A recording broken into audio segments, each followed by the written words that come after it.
Hallelujah, praise the lord. దేవుని ఘనమైన నామానికి స్తోత్రాలు.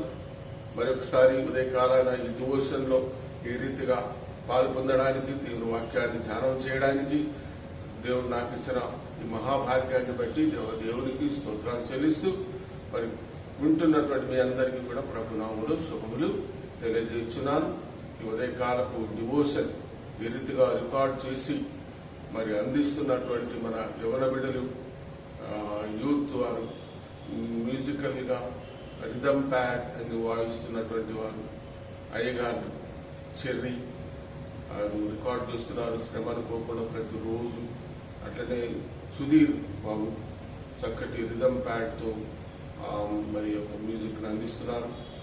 మరి మన అయ్యగారు ప్రతాపయ్య గారు, అనిల్ అయ్య గారికి కూడా నేను శుభాలు తెలియజేస్తున్న వారు ఎంతో శ్రద్ధ భక్తులతో ఈ యొక్క డివోషన్ కార్యక్రమాన్ని మరి రికార్డ్ చేస్తూ మనందరికీ అందిస్తున్నారు. నేను ఎవరి బిడ్డలందరికీ ప్రభు నామములో శుభాలు తెలియజేస్తూ మా దీవెనలు తెలియజేస్తున్నాను. హల్లెలూయా. మరి ఉదయకాలపు ధ్యానాన్ని చేసుకోవడానికి ఆంధ్ర క్రైస్తవ కీర్తన పుస్తకంలో 384వ కీర్తన పాడుతూ దేవుని స్తుతించుకుందాం. ఆ తర్వాత ఉదయకాలపు డివోషన్లోకి వెళదాం. హల్లెలూయా. 384వ కీర్తన. ఓ ప్రార్థనా సుప్రార్థనా నీ ప్రభావం భారతునా నా ప్రభువు ముఖముకే నీ ప్రాణుతే నీ ప్రభావం నా ప్రాణమో సుప్రార్థనా నీ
స్తోత్రాలు కలుగును గాక.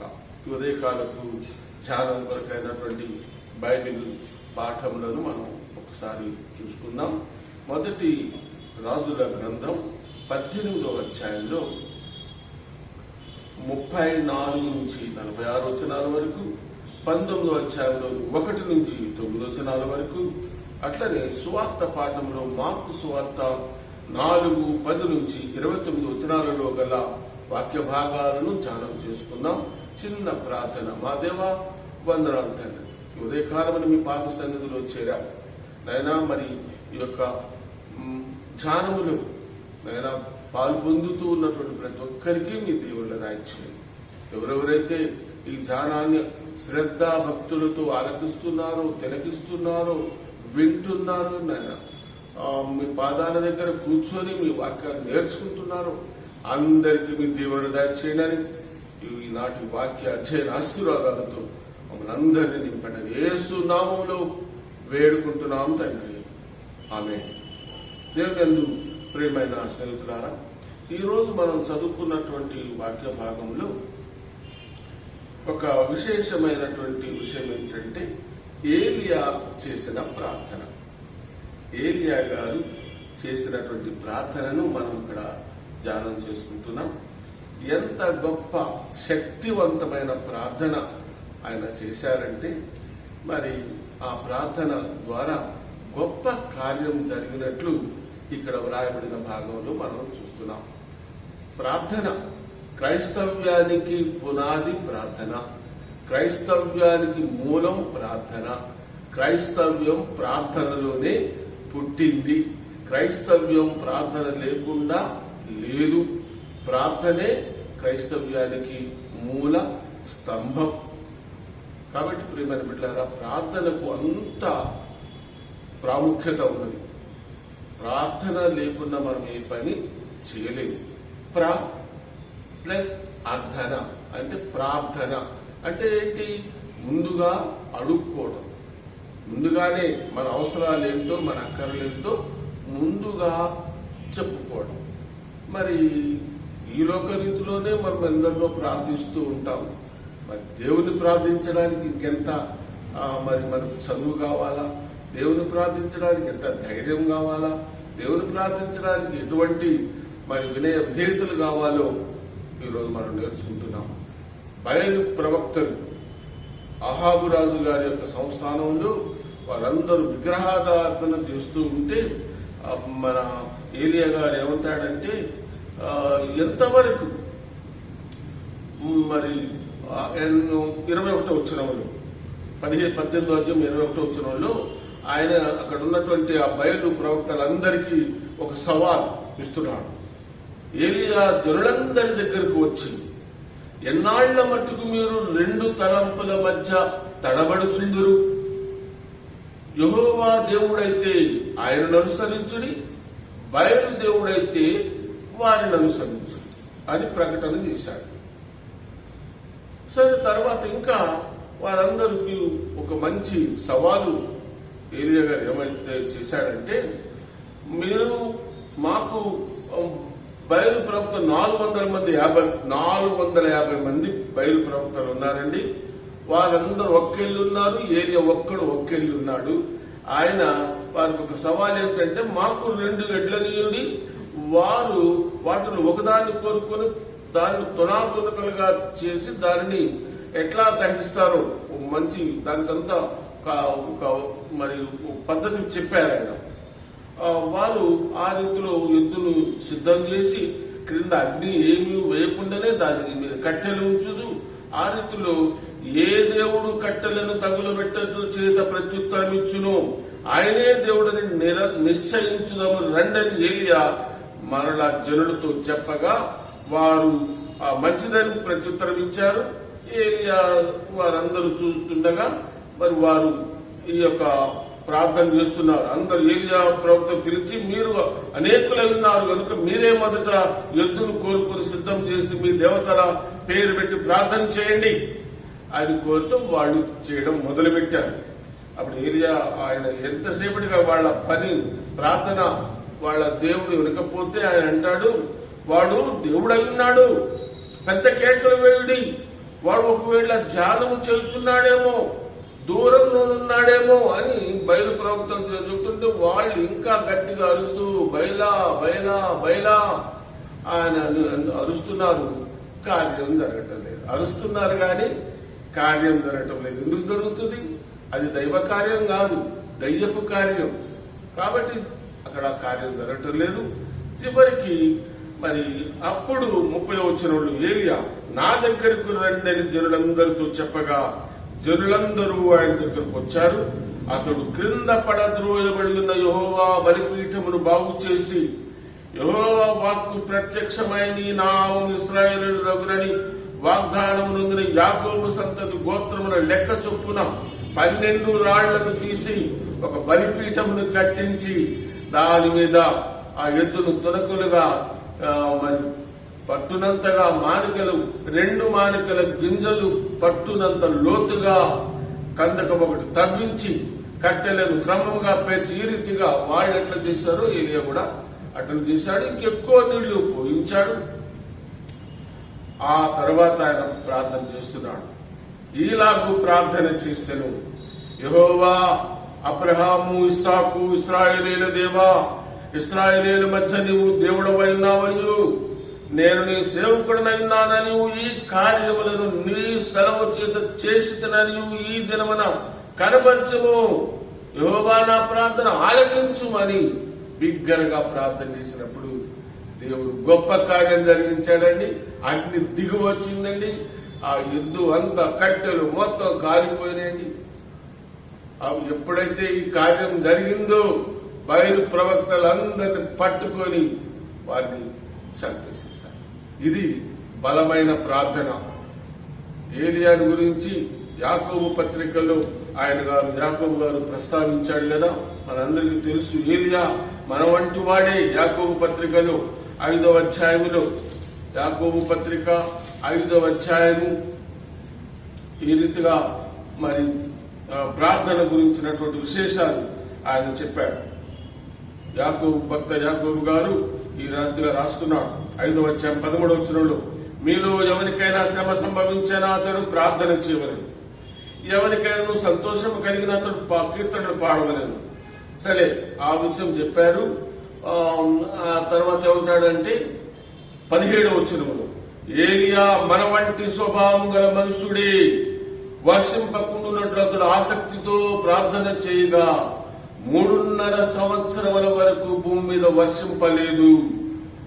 అతడు మరలా ప్రార్థన చేయగా ఆకాశం వర్షమిచ్చాను, భూమి తన ఫలములిచ్చాను. ఈ రీతిగా దేవుడు అక్కడ ఏలియా ప్రవక్త ద్వారా గొప్ప ఆశ్చర్యకార్యం జరిగించాడు. ప్రియమైన బిడ్డలారా, మరి ప్రార్థన మన ఊపిరే. ప్రార్థన క్రైస్తవుని యొక్క ఊపిరి. మనం గాలి లేకపోతే ఎట్లా చచ్చిపోతామో, క్రైస్తవ విశ్వాసి ప్రార్థన లేకపోతే మృతుడే. ప్రార్థన లేని జీవితము మృతమైన జీవితం. Prayerful life is powerful life and prayerless life is powerless life. Okay ప్రియమైన బిడ్డలారా, మరి ఆ ప్రార్థన యొక్క గొప్పతనాన్ని మనం గమనించుకుంటున్నామా? క్రైస్తవుడిగా ప్రార్థన మన ఊపిరి. ప్రార్థన లేకుండా నేను బ్రతకలేను. మనఃపూర్వకమైన ప్రార్థన, హృదయపూర్వకమైన ప్రార్థన, శక్తి కలిగిన ప్రార్థన, వినయపూర్వకమైన ప్రార్థన నిన్ను స్వస్థపరుస్తుంది, నిన్ను దీవిస్తుంది, నీకు దీవెనలు దయచేస్తుంది. ప్రేయర్ చేంజెస్ థింగ్స్ అని ఒక భక్తుడు చెప్పాడు. ప్రార్థన పరిస్థితులను మార్చేస్తుంది. ఓ ప్రియమైన బిడ్డ, ఈరోజు మరి అటువంటి ప్రార్థన గురించి పరిశుద్ధ పౌలు గారు ఏమన్నాడు? ఎడతెగక ప్రార్థన చేయండి. 1 దశలోనికే పత్రికలో 5వ అధ్యాయంలో 15-16 వచనాలలో ఆయన అంటాడు, మరి ఎడతెగక ప్రార్థన చేయడం. ఆయన 3 విషయాల గురించి చెప్పాడు ఆ వచనములు. ఎడతెగక ప్రార్థన చేయండి, ఎల్లప్పుడూ సంతోషంగా ఉండండి, ప్రతి విషయములు ప్రార్థన విజ్ఞాపనల చేత కృతజ్ఞతాస్తుతులు చెల్లించుడి.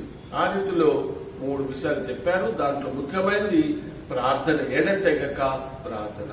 ప్రియమైన బిడ్డ, ఈరోజు ఎడతెగక అంటే సమయం దొరికినప్పుడల్లా, సమయం దొరికినప్పుడు కాదంట, వీలు చేసుకొని కాదు, సమయం కేటాయించుకొని ప్రార్థన చేస్తే ఆ ప్రార్థనకి ఎంతో విలువ ఉన్నది. ఆ రీతిలో మనం దేవుని సన్నిధిలో మరి ప్రార్థన చేసినప్పుడు తప్పక దేవుడు మన ప్రార్థనను ఆలకిస్తాడు. మన ప్రార్థనలు దేవుని సన్నిధికి ధూపంలాగా వెళ్తాయంటండి. హల్లెలూయా. ఈరోజు ఆ ప్రార్థన గురించినటువంటి గొప్పతనాన్ని మనం మరొకసారి జ్ఞాపకం చేసుకుంటున్నాం. లేస్తే ప్రార్థన, కూర్చుంటే ప్రార్థన, బయలుదేరితే ప్రార్థన, భోజనం దగ్గర ప్రార్థన, ఏ విషయంలోనైనా ప్రార్థన. ప్రతి విషయంలో ప్రార్థన విజ్ఞాపన సిద్ధపరుస్తూ పౌలు గారు చెప్పాడు ఫిలిప్పీ పత్రికలో 4వ అధ్యాయంలో 7వ వచనంలో, ప్రతి విషయంలో ప్రార్థన విజ్ఞాపనల చేత మీ విన్నపములు దేవునికి తెలియదు. ప్రార్థన విజ్ఞాపన, ప్రార్థన విజ్ఞాపన, అదే మన ఊపిరి. మరి పౌలు గారు ఇంకో దగ్గర అంటాడు, తిమోతికి రాస్తున్నటువంటి మరి మొదటి పత్రికలు 2వ అధ్యాయంలో మనం బాగుండాలి అని అంటే చూస్తారా, తిమోతి పత్రికలో మొదటి తిమోతి పత్రిక 2వ అధ్యాయంలో ఈ రీతిగా రాస్తున్నాడు పరిశుద్ధ పౌలు గారు తిమోతికి రాస్తూ 2వ అధ్యాయంలో, మొదటి తిమోతి పత్రిక 2వ అధ్యాయం, మనము సంపూర్ణ భక్తియు మాన్యతయు కలిగి, మనం సంపూర్ణ భక్తి మాన్యత కలిగి ఉండాలా, నెమ్మదిగాను సుఖముగాను బ్రతకాలి అని అంటే, హల్లెలూయా. ఈ లోకంలో ఏ మానవుడైనా నేను సుఖంగా ఉండాలా, గొప్పగా ఉండాలా, దీవించబడాలి అని కోరుకుంటాడు. నెమ్మదిగాను సుఖంగాను బతకాలని కోరుకుంటాడు. అన్నిటికంటే మనం కోరుకుంటే మనం సుఖంగా ఉండాలా, నెమ్మదిగా ఉండాలని కోరుకుంటే అందరి కొరకు ప్రార్థన చేయాలి. ఎవరెవరి కొరకు చెప్తున్నారు? రాజుల కొరకును, అధికారుల కొరకును విజ్ఞాపనములను, ప్రార్థనలను, యాచనలను, కృతజ్ఞతాస్తుతులు చేయవలెనని హెచ్చరించుచున్నాను. ఇది మంచిదియు మన రక్షకుడు నాకు దేవుని దృష్టికి అనుకూలమై ఉన్నది. హల్లెలూయా. మరి ఉదయ కాలాన ఏలియా ప్రార్థన మనం జ్ఞాపకం చేసుకుంటున్నాం. గొప్ప ఆశ్చర్య కార్యం, అద్భుత కార్యం. 450 మంది బయలు ప్రవక్తలు ఒకవైపు ఉన్నారు, ఒక్కడే ఒకడు దేవుని నామములో ఒకవైపు ఉన్నాడు. వారి సవాలును స్వీకరించి ఎద్దును ముక్కలు చేసి కట్టెల మీద పెట్టి ఓ అని అరుస్తున్నారు. అక్కడ కార్యం జరగలేదు. ఏలియా గారి దగ్గర ఆయన చేసినటువంటి ఆ యొక్క బలియాగంలో దేవుడు అగ్నిగా అలాగా దిగి వచ్చి తన కార్యం జరిగించి మహిమ పొందాడు. ప్రియమైన బిడ్డలారా, ఈరోజు మరి నువ్వు ప్రార్థనా పరులు అయితే దేవుని సన్నిధిలో ప్రార్థన చేసుకుంటే అప్పుడప్పుడు మనం నిరాశపడవచ్చు.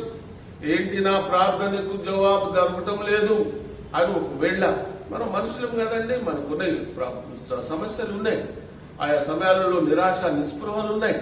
మరి అటువంటి సమయంలో ఒక భక్తుడు ఏమన్నాడంటే, డిలే ఈజ్ నాట్ డినైడ్.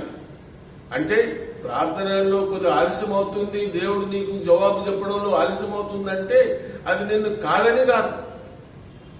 మన దృష్టిలోనే మన పిల్లలు మనం అడుగుతుంటే ఇప్పుడు ఏదైనా అడిగితే నేను ఇవ్వనురా అంటాం. అది ఏంటి మన దృష్టిలో ఏంటి కాదంటున్నావు ఆయన, నేను తర్వాత ఇస్తాను. దేవుడు ఆ రీతిలోనే మన విషయంలో కూడా ఆలోచన చేస్తున్నాడు. హల్లెలూయా. అందుకని ఏమంటాడంటే ప్రేయా ప్రార్థన చేస్తూనే ఉండాలా. అందుకనే పౌలు గారు అన్నాడు, ఎడతెగక ప్రార్థన చేయండి.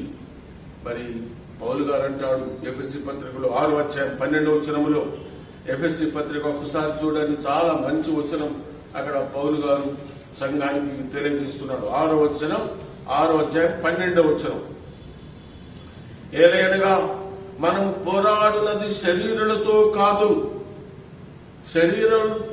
మనం పోరాడేది, కానీ ప్రధానులతోనూ అధికారులతోనూ ప్రస్తుత అంధకార సంబంధులకు లోకనాథులతోనూ ఆకాశ మండలమందున్న దురాత్మల సమూహంతోనూ పోరాడుచున్నాం.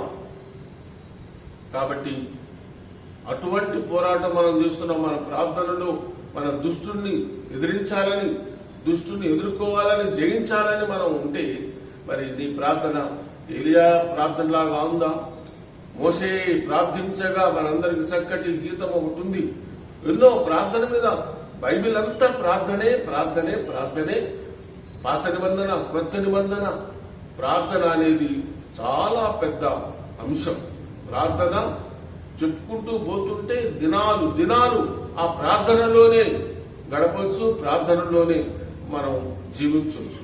కాబట్టి ఈరోజు ప్రార్థన అనేది కొద్ది నిమిషాలు మనం ధ్యానం చేసుకుంటున్నామంటే అయిపోయినట్టు కాదు.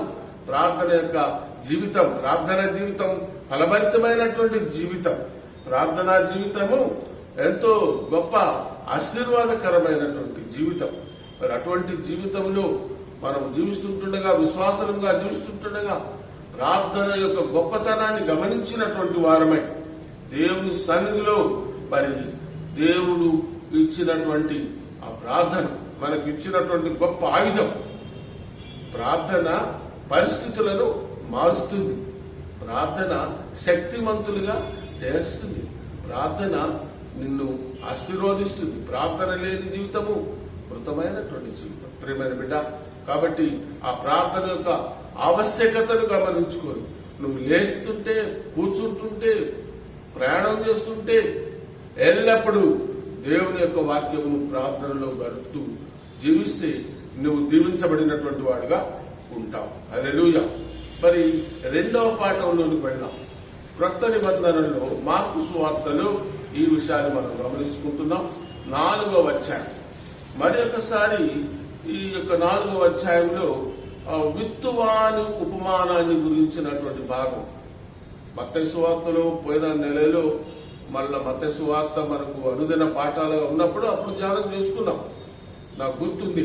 మరి ఈ రోజు పాఠంలో కూడా మరొకసారి ఈ యొక్క విత్తువాని ఉపమాన భావం మనకు తెలియబడుతుంది. మరొకసారి దేవుని వాక్యం ఎన్నిసార్లు ధ్యానం చేసుకున్నా మధురమైనటువంటిది. కొత్త సంగతులు, కొత్త తలంపులు దేవుడు మనకు ఇస్తుంటాడు. కాబట్టి ఈరోజు చూద్దాం. 15వ వచనం, 4వ అధ్యాయం 15వ వచనంలో త్రోవ పక్కన పడినటువంటి విత్తనాలు, తర్వాత రాతి నేలను పడిన విత్తనాలు, ముండ్ల పొదల్లో పడిన విత్తనాలు, మంచి నేలను పడిన విత్తనాలు. ఈ 4 రకాలైనటువంటి పొలాలను లేకపోతే స్థలాలను మనం చూస్తున్నాం, నేలలను మనం చూస్తున్నాం. మరి ఇప్పుడు మంచి నేల, సరే 3 రకాలైనటువంటి ఆ నేలల మీద పడ్డ విత్తనాలు మొలకెత్తలేదు, సైతాను ఎత్తుకుపోయాడు, ముళ్ళ పొదలు అణిచేసినాయి, ఐహిక విచారాలు అణిచేసినాయి, ఫలించలేదు, పోయారు. కానీ మంచి నేలన పడిన విత్తనం ఎట్లా ఫలించిందంట? 30 60 100 ఫలించింది. ఎవరయ్యా ఈ మంచి నేలను పడినటువంటి స్థితిలో ఉన్నటువంటి వారు? మంచి నేల అంటే ఎట్లా ఉంటుంది? ఎవరు ఆ మంచివారు? ఎవరు మంచివారు? ఎవరు ఆ మంచి నేలలు ఎవరు? మరి కొద్దిసేపు మనం చూద్దాం.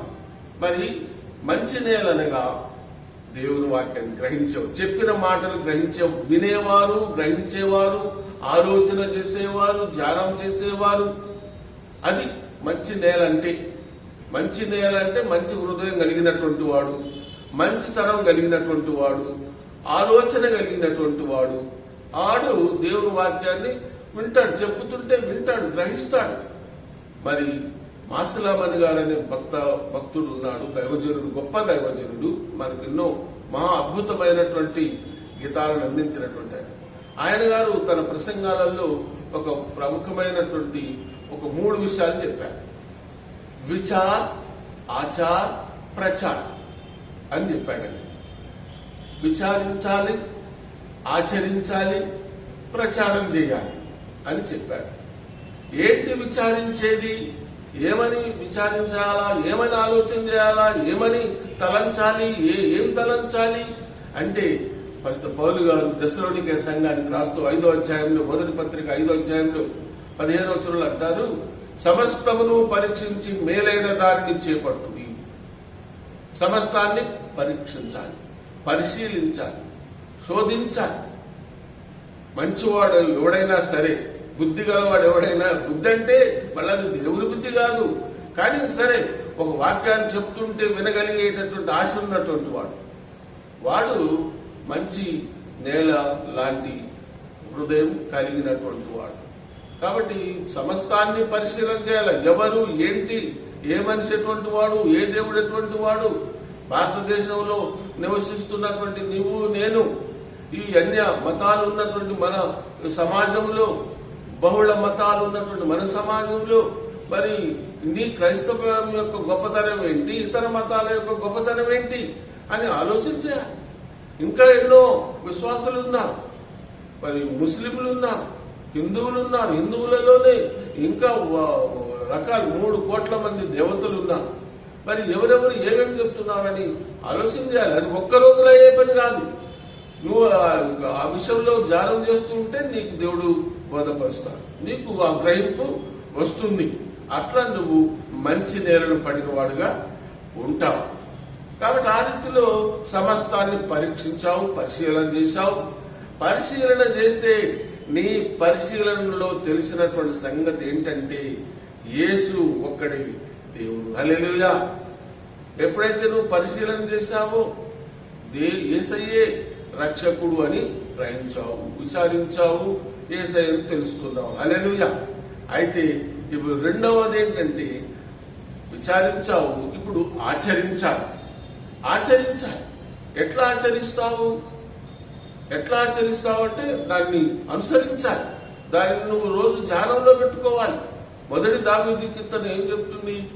దుష్టుల ఆలోచన చొప్పున నడువక, పాపుల మార్గములో నిలవక, అపహాసకులు కూర్చుండు చోటను కూర్చుండక అని మొదటి దావీదు కీర్తన మనకు చెప్తుంది. మనందరికీ సుపరిచితమైనటువంటి కంటత వచ్చినటువంటి కీర్తన.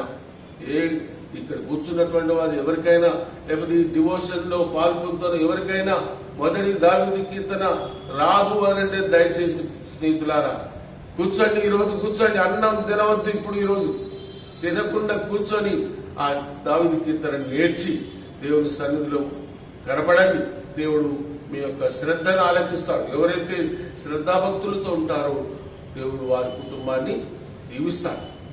హిందీలో ఒక పాట ఉన్నది, నసున్బుర దేగ్బుర బోల్బుర, చెడు వినొద్దు, చెడు చూడొద్దు, చెడు పలకొద్దు అని. ఆ రీతిలో మరి మొదటి దావీదు కీర్తన మనకు చెప్తుంది. ఆ కీర్తన ఆధారం చేసుకునే ఆ సినిమా వాడు ఆ పాట రాసి ఉంటాడు. నా సున్ సున్ సున్ బురా, నా దేగ్ దేగ్ దేగ్ బురా, నా బోల్ బోల్ బోల్ బురా, నా సున్ బురా దేగ్ బురా బోల్ బురా అని మంచి పాట. క్రైస్తవ్యానికి ఎంతో అవసరమైనటువంటి పాట. మరి ఈ రోజులలో మరి దుష్టులు, పాపులు, అపహాసకులు వీళ్ళే మన సమాజం, మన చుట్టూ ఉన్నటువంటి వాళ్ళు వీళ్ళే. నువ్వే అటువంటి వాడు అయి ఉండొచ్చు, నువ్వేమో పరిశుద్ధుడో కాదు. ఎవరో మన తోటివాడు, ఎరుగు పొరుగు వాడే శత్రువు, దుష్టుడు, అపహాసకుడు అనేది కాదు. వాళ్ళు నీలాగానే ఉంటారు, మనలాగానే ఉంటారు, మన చుట్టే తిరుగుతుంటారు. కానీ దేవుని భయం గలవాడు అయితే, ఓ మంచి గ్రహింపు కలిగిన వాడు అయితే వాళ్ళకు నువ్వు దూరంగా ఉంటావు, వాళ్ళకు నువ్వు వాళ్ళ దగ్గరికి వెళ్ళావు. ఈ ఉదయకాలాన మరి ఈ యొక్క భాగాన్ని మంచి నేల, నేను మంచి నేల అని నువ్వు చెప్పగలవా? ఈ ఉదయకాలాన దేవుని సన్నిధిలో నేను మంచి నేలను పడినా నువ్వు విత్తనంలాగా ఫలిస్తుంటాను అని చెప్పగలవా ప్రియమైన బిడ్డ? కాబట్టి మొదటి విషయం విచారించాము, సమస్తాన్ని పరిశీలన చేశాము, యేసు ప్రభు గొప్ప దేవుడు అని తెలుసుకున్నాం. ఇప్పుడు ఆయనను ఆచరిస్తున్నాం, ఆయన వాక్యాలు చదువుకుంటున్నాం. దినదినము ధ్యానించువాడు ధన్యుడు, దివారాత్రము దానిని ధ్యానించువాడు ధన్యుడు. నువ్వు దీవించబడిన వాడుగా ఉండాలి. నువ్వు, నీ భార్య, నీ పిల్లలు దీవించబడిన వారుగా ఉండాలంటే దేవుని వాక్యాన్ని చదవాలి. Read the Bible to be wise అని అన్నారు పెద్ద మనిషి. Read the Bible to be wise. నువ్వు తెలుగుమంతుడుగా ఉండాలంటే బైబిల్ చదువు. రెండో విషయం ఏమిటంటే believe the Bible to be safe. నువ్వు సురక్షితంగా ఉండాలి, క్షేమంగా ఉండాలని అంటే నమ్ము. నువ్వు చదువుతున్నటువంటి బైబిల్, ఆ బైబిల్ బోధించే యేసయ్యను నువ్వు నమ్మి ఆయనను అనుసరించు. మూడవ విషయం ఏమిటంటే practise the Bible to be holy. Practising. ఎవరైతే దేవుని వాక్యాన్ని ప్రాక్టీస్ చేస్తుంటారో, ఎవరైతే దినదినము చదువుకుంటారో, ఎవరెవరైతే ధ్యానం చేస్తుంటారో మనసు పెట్టి శ్రద్ధగా దేవుని వాక్యంలో మరి లీనమైపోతారు. సమయం దొరికినప్పుడు దేవుని వాక్యం తీసుకొని చదవాలా. దేవుని వాక్యాన్ని చూసిన మరి ప్రయారిటీ ఇస్తున్నావా, ప్రత్యేకత ఇస్తున్నావా, పిచ్చాపాటి మాటలకు సమయం ఇస్తున్నావా? ఈ రోజులు చాలా చెడ్డ రోజులండి. దినములు చెడ్డవి కనుక అంది కదా. సమయము పోనీయక సద్వినియోగం చేసుకోండి. ఒక పాట కూడా భక్తుడు రాశాడు, సమయము పోనీయక సద్వినియోగం చేసుకోవాలి. కాబట్టి సమయం మన ఎట్లా గడిచిపోతుందో తెలియదు. సెప్టెంబర్ నెల వచ్చింది, అప్పుడే 9 రోజులు అయిపోయింది. సెప్టెంబర్ అనుకుంటున్నాం, 2020 అనుకున్నాం, వచ్చింది 9 నెలలు ప్రవేశించాం. 2020 అంత భయంకరమైనటువంటి సంవత్సరం ప్రపంచంలో ఎవరు చూసుండరు. మరి అది దేవుని యొక్క చిత్తం ఏంటో, ఈ వైరస్ ఎట్లా పోతుందో, వైరస్ పోవాలి, ఆలయాలు తెరవబడాలి అని ప్రతి విశ్వాసి ప్రపంచం అంతట్లో ఉన్న విశ్వాసులు ప్రార్థన చేస్తున్నారు. ప్రపంచమంతటా ఇదే పరిస్థితి. కాబట్టి ప్రియమైన బిడ్డ, విశ్వాసిగా దేవుని సన్నిధిలో కొజాడు. దేవుడు తలుచుకుంటే చిటికలో ఈ యొక్క మహమ్మారిని రూపుమాపగలడు. హల్లెలూయా. దేవుడు అద్భుత కార్యాలు చేసే దేవుడు, ఆశ్చర్యకరుడు. కాబట్టి ప్రియమైన బిడ్డ, విశ్వాసిగా దేవుని సన్నిధిలో మంచి నేలను పడిన విత్తంలాగా ఉండాలని దేవుడు కోరుకుంటున్నాడు. కాబట్టి యేసు మంచి నేలను పడినటువంటి విత్తనాలు లాంటి వారికి ఏమని సెలవిస్తున్నారు? మూడవ విషయము మాసిలామణిగా చెప్పింది నేను చెప్పాను. విచారించండి, ఆచరించండి, ప్రచారం చేయండి. ఇప్పుడు ప్రచారం చేయాలి. యేసు ప్రభు వారి చివరి ఆజ్ఞ మత్తయి సువార్తలో 28వ అధ్యాయంలో 19వ వచనంలో, అట్లనే మార్కు సువార్తలో ప్రముఖమైన భాగం అని చెప్తారు. 16వ అధ్యాయం 15వ వచనంలో, మీరు వెళ్ళండి, సమస్త జనులను నా శిష్యులుగా చెయ్యండి, నేను మీకు ఏ ఏ సంగతులను ఆజ్ఞాపించుతునో వారికి బోధించుడి. హల్లెలూయా. పరమ బోధకుడు యేసయ్య మనందరికీ పరమ బోధకుడు, పరమ గురువు. ఆ గురువు గారు మనకిచ్చినటువంటి ఆజ్ఞ ఏంటంటే, మీరందరూ వెళ్ళి సమస్త జనులను నా శిష్యులుగా చెయ్యండి. నువ్వు యేసయ్య శిష్యుడిగా ఉన్నావా? ఈరోజు మంచి నేలను పడిన విత్తనంలాగా ఉంటే ఆయనకి ఇష్టమైనటువంటి శిష్యుడు. ఆయనకి ఇష్టమైన శిష్యుడైతే బహుగా ఫలిస్తావు. నీ సమయాన్ని సద్వినియోగం చేసుకుంటావు. నీవు దేవుని కొరకు వాడబడాలని ఆశ కలిగి ఉంటావు. లేదంటే త్రోవ ప్రక్కన పడిన విత్తనంలాగా, రాతి నేలను పడిన విత్తనంలాగా, ముండ్ల పొదల్లో పడిన విత్తనంలాగా అయిపోయి దేవునికి దూరం అయిపోయి దేవుని శాపానికి గురవుతాం. కాబట్టి ఈరోజు మంచి నేలను పడిన విత్తనంలాగా దేవుడు మనలను శుద్ధి చేయాలి. మంచి నేలను పడిన విత్తనంలాగా నువ్వు ఆశీర్వదించబడాలి. నీ కుటుంబం ఆశీర్వదించబడాలి, నీ పిల్లలు ఆశీర్వదించబడాలి. దేవునికి స్తోత్రాలు కలుగును గాక. ఉదయకాలంలో ఈ యొక్క 2 పాఠాల ద్వారా, పాత నిబంధన కొత్త నిబంధన పాఠాల ద్వారా దేవుడు మనతో మాట్లాడినాడని ఉదయకాలంలో నేను దృఢంగా నమ్ముతున్నాను. దేవుని వాక్యం మన హృదయంలో దీవించబడాలి. దేవుని వాక్యం మనలో ఫలించాలి. మనం ఫలించేవారుగా ఉండాలి. మీరు నా యందుంటే మీరు బహుగా ఫలిస్తారు. దేవునికి స్తోత్రాలు కలుగును గాక. మరి ఈరోజు ఈ యొక్క ధ్యానం ముగింపులో మనం మరొక కీర్తన పాడుకుందాం. ప్రార్థనకు సంబంధించినటువంటి మంచి గీతము 383వ కీర్తన పాడి చివరి ప్రార్థనలు చేసుకుందాం. దేవుని యొక్క సన్నిధిలో 383వ కీర్తన, ప్రార్థన వినేడి పావనుడా ప్రార్థన మాకు నేర్పుమయ అనే కీర్తన పాడి చివరి ప్రార్థనలు చేసుకుందాం. ప్రార్థన వినేడి పావనుడా, మంచి గీతం మనకు దేవుడు ఇచ్చాడు.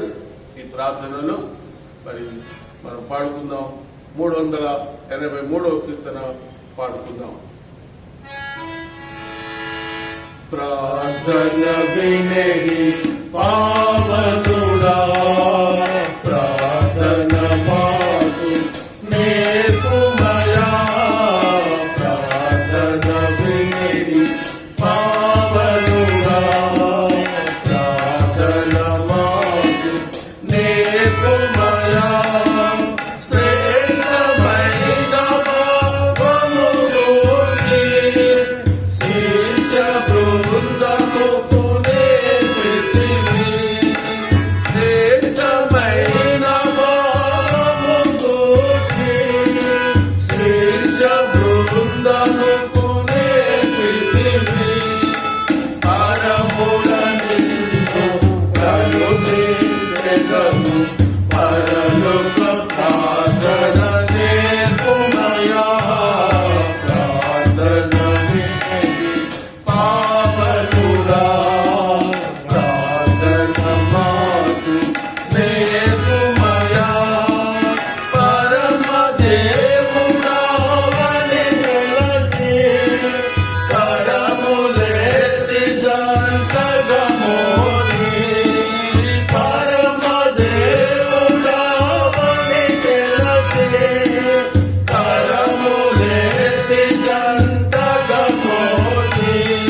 చిత్తముకు సరిపోవా నీలులవైపు నికముగా కొందరు చేసిన ప్రార్థన మేలుమయా ప్రార్థన వినేది పావనుడా ప్రార్థన మాకు మేలుమయా సాధువుగా నిన్ను చూచుకునే సిలువ పైన నిన్ను చంపగను సాధువుగా నిన్ను చూచుకునే సిలువ పైన నిన్ను చంపగను శాంతముతో నీ చేతుల ప్రోవక సలిపిన ప్రార్థన నేర్పుమయా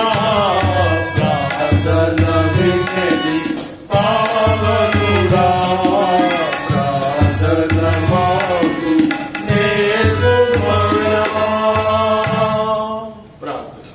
మా స్తుతులకు పాత్రుడైన తండ్రి మీ ఘనమైన నామానికి వందనాలు చెల్లిస్తున్నాం నాయన. మరి ఒక ఉదయకాలమున ఈ రీతిగా మీ యొక్క వాక్యములను ధ్యానం చేసుకున్నాం తండ్రి. నిన్న దినము మీ వాక్యాన్ని ధ్యానం చేసుకుంటుండగా మధురమైనటువంటి వాక్యాలైన జుంటి తేనె ధారల కంటే తీపి అయినటువంటి వాక్యం అయ్యా, మీ వాక్యంలో ఉన్న ఆనందం అది అనుభవించినటువంటి వారికి తెలుస్తుంది తండ్రి. స్తోత్రాలు అయినా మరి మా సంఘం ద్వారా ఈ రీతిగా ఈ ఉదయకాలపు ధ్యానాలు రికార్డ్ చేసి మా సంఘ బిడ్డలందరికీ వినిపించడానికి మీరు ఇచ్చినటువంటి మంచి సదుపాయం వందనాలు చెల్లిస్తున్నాం. ఈ సదుపాయం లేనటువంటి వాళ్ళు ఎందరో ఉంటున్నారు తండ్రి. వారికి కూడా మీ కృప చూపించండి అయినా.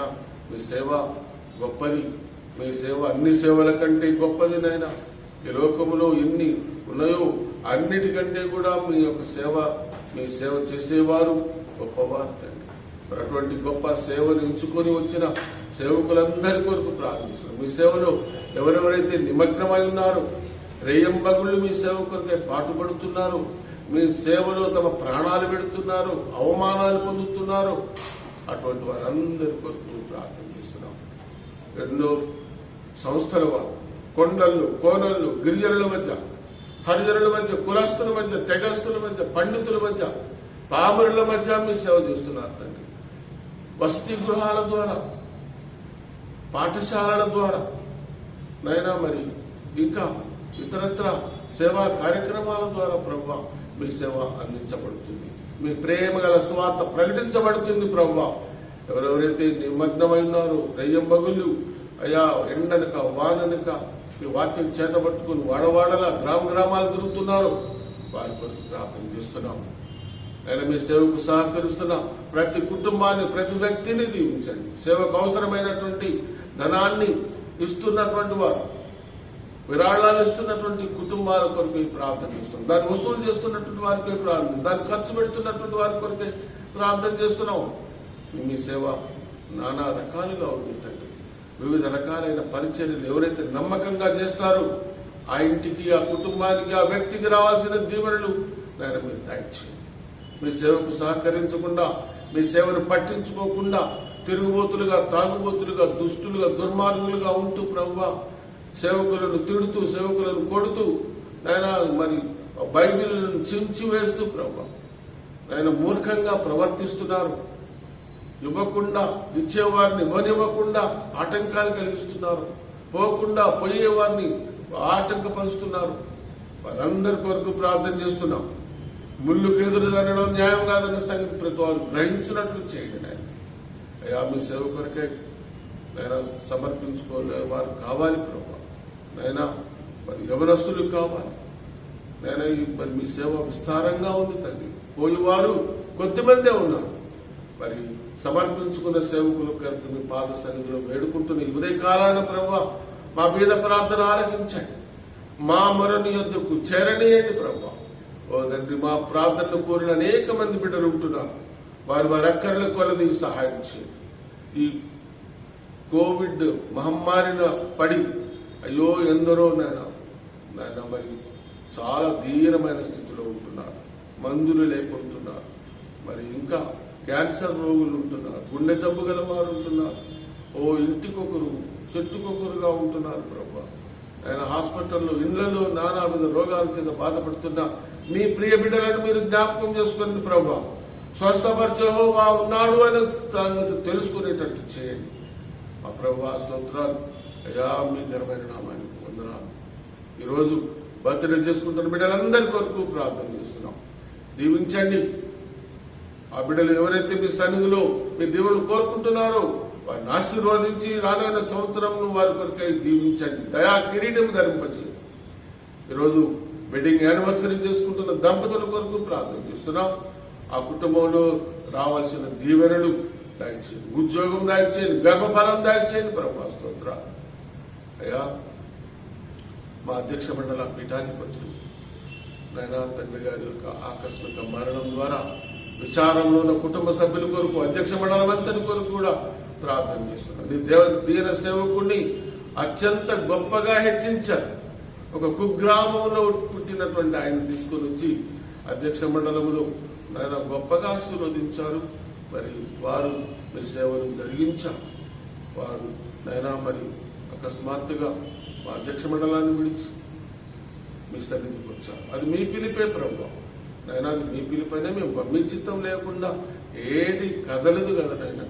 కాబట్టి మరి రానున్న సంవత్సరానికి ప్రభావ ఈ అధ్యక్ష మండలానికి ఒక మంచి నాయకుడిని మీరు చూపించండి అని వేడుకుంటున్నాం. ఎవరు సిద్ధపడుతున్నారో నాయన నీ గురువులలో, ఎవరు ఆశ కలిగి ఉంటున్నారో, ఆశ కలిగిన ప్రాణాన్ని తృప్తిపరుస్తారన్నారు. మరి మీ సేవకు అవసరమైనటువంటి సిద్ధపాటు కావాలి. అట్లా మా ప్రభా ఈ అధ్యక్ష మండలానికి మరి భావితరపు నాయకుడిని మీరు మాకు చూపించండి. త్వరలో సినాడు వారు ఆయన ఆలోచన చేసి ఈ అధ్యక్ష మండలానికి అవసరమైనటువంటి ఒక మంచి నాయకుడిని ఎన్నుకునేటటువంటి ప్రక్రియ మొదలు పెట్టడానికి సహాయం చేయండి వేడుకుంటున్నాం. అయినా మా గురువులను, మా సంఘాలను దీవించండి. సిఎస్ఐ సంఘాలను దీవించండి. పెంతుకోస్తు సంఘాలను, నాయన బాప్టిస్టు సంఘాలను, నాయన మరి ఇంకా లూథరన్ సంఘాలను దీవించండి. వివిధ రకాలైన సంస్థల ద్వారా మీ సేవ జరుగుతుంది. కక్ష చేత కానీ మిష చేత కానీ మీ వాక్యం ప్రకటించబడాలి. కాబట్టి నాయన ఎవరు చేసినా నమ్మకంగా సేవ చేయాలి. నమ్మకమైన సేవ మీరు ఆశీర్వదిస్తారు. స్వార్థంతో కాకుండా, కుళ్ళుతో కాకుండా, కుతంత్రంతో కాకుండా నమ్మకమైన సేవ జరగాలి ప్రభా. మీ స్వార్థ ప్రకటించబడాలి. ఆయన ఇంకెందరికో మీ స్వార్థ అందించబడాలి ప్రభా. అందుకొరకే శ్రమ పడుతున్న ప్రతి సేవకుని, సేవకురాలను మీరు దీవించండి. ఈ దిన దీవెనలతో నింపండి ప్రభా. ఏ పాపంలో పడకుండాను, ఏ విధమైన ఉపద్రవంలో చిక్కుకోకుండా నీ దృష్టి యుక్తమైనది ఎల్లప్పుడూ చేసే భాగ్యం దయచేయండి. మా ప్రభువైన యేసుక్రీస్తు ద్వారా అతి వినయంతో బ్రతిమలాడి వేడుకుంటున్నాం తండ్రి. ఆమేన్. పరలోకమందుండు మా తండ్రి, నీ నామం పరిశుద్ధపరచబడునుగా, నీ రాజ్యం వచ్చునుగా, నీ చిత్తం పరలోకమందు నెరవేరుచున్నట్టు భూమి మీద నెరవేరునుగా. మానుదిన ఆహారం నేడు మాకు దయచేయి. మా ఎడల అపరాధములు చేసిన వారు మేము క్షమించిన ప్రకారం మా అపరాధములు క్షమించు. సోదరులోనికి తేక దుష్టు నుండి తప్పించు. ఎందుకనగా రాజ్యము, శక్తి, మహిమ నిరంతరము నీవై ఉన్నవి స్వామి. ఆమేన్. మన ప్రభువైన యేసుక్రీస్తు వారి కృపయు, పరమ తండ్రి అయిన దేవుని ప్రేమయు, పరిశుద్ధాత్మ దేవుని యొక్క నిత్య సహవాసము, ఆశీర్వాదాలు మనకు, మన కుటుంబాలకు, దేవుని ప్రేమించే బిడ్డలందరికీ ఎల్లప్పుడూ తోడైండునుగాక. ఆమేన్. అందరు మారితిగానే ఉండి 610వ కీర్తన పాడుకుందాం. ప్రభువా మమ్ము దీవించి పంపుము నీ కృపనందించి, అభివందనముల చేకొనుమా విభవము మహిమోన్నతి కీర్తి, యుగ యుగములకు నీ కగుదన్, యుగ యుగములకు నీ కగుదన్. గుడిలో వినిన నీ వాక్యము మా గుండెల పదిలము చేయగను, గుడి బయటను నాచారములో నడువగ తోడ్పడుమో కీర్తి, యుగ యుగములకు నీ కగుదన్, యుగ యుగములకు నీ కగుతన్ క్రైస్తవ మైత్రి సంగములో విస్తరణము చేయగనిమ్ము నేస్తవ భావము లోకములో నెరపగ దయగనుమో కీర్తి యుగ యుగములకు నీ కగుతన్ యుగ యుగములకు నీ కగుతన్. నా ప్రాణమా యెహోవాను సన్నిధించు, నా అంతరంగములో ఉన్న సమస్తమైన పరిశుద్ధ నామం సన్నిధించు. నా ప్రాణమా యెహోవాను సన్నిధించు, ఆయన చేసిన ప్రకారం నేను దేనిని మనం. ఆమేన్.